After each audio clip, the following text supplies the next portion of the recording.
Okay, hello class. To continue, let me present to you. So these are the classic heating materials or apparatus that we have in the lab. We have this tripod, as the term implied, 3-foot, okay, tripod. We have a wire gauze. Okay, then we have graduated evaporating dish. Okay, then we can decide to evaporate, for example, salt solution. We want to evaporate water and we want the salt to remain after evaporation. So we can see crystallized salt forming after water is evaporated through heating. So that is the classic setup we can do when we want to evaporate. Okay, so we use the evaporating dish, our heat source here, the Bunsen burner.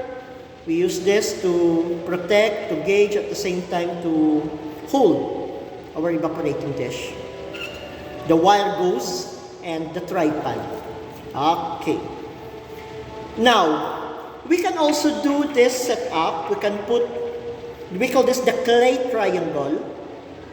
We can put it that way. Then, we can put another porcelainware we call the crucible. And it is equipped with a cover, crucible with cover. Okay. We set that up. We set it up that way.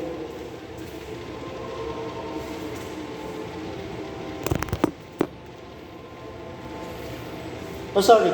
I don't know if you observe it properly kanina. Again, it might be out of focus. So again, to evaporate, for example, a salt solution, you want to evaporate water and leave the salt crystal on the evaporating dish. This is the classic setup that we use. The evaporation setup. We have the wire gauze, the tripod, 3-foot, okay, tripod, the Bunsen burner, there. We can put salt solution here, evaporate water, and let salt remain and crystallize as we evaporate the water. So we can do crystallization of salt using evaporation. Okay. Evaporating dish. Now, we can also have another setup like this one. Okay. We call this the clay triangle. The clay triangle. This is made of clay actually. Okay, as the term implies. We can place it there. Then, aside from evaporating dish, we can also use another heating device we call the crucible, and it is equipped with a cover. Crucible with cover. So you can use this to dry substances. For example, copper sulfate is a substance that imbibe water from the atmosphere, from the air surrounding. If you want to remove water from that substance, you can heat the substance directly.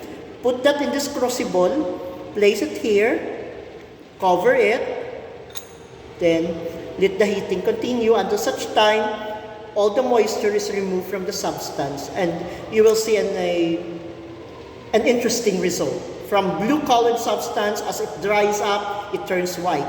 I will demonstrate that later on. The drying of copper sulfate. Okay, again, that's the setup. So that's how we make use of the clay triangle and our crucible with cover. Okay, then again, to repeat, evaporation setup. Evaporating dish, wire gauze to hold, protect, or to provide some support, no? Okay, as we heat the material. Okay, that's all for this.